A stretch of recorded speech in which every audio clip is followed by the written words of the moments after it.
mga kabishi guys. Ayan. Ang sarap-sarap nito. Kahapon, ang sarap ng kain ko nito. Ihasag ka mo. Eh, syempre, ngayon lang. Ang dami. Ito yung masarap. Sayote naman tayo, sayote. Ito, ay sorry.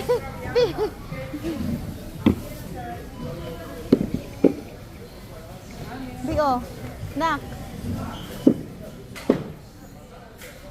Dapat tayong mga gabi, mga beshi. Ayan oh, ang sarap nito.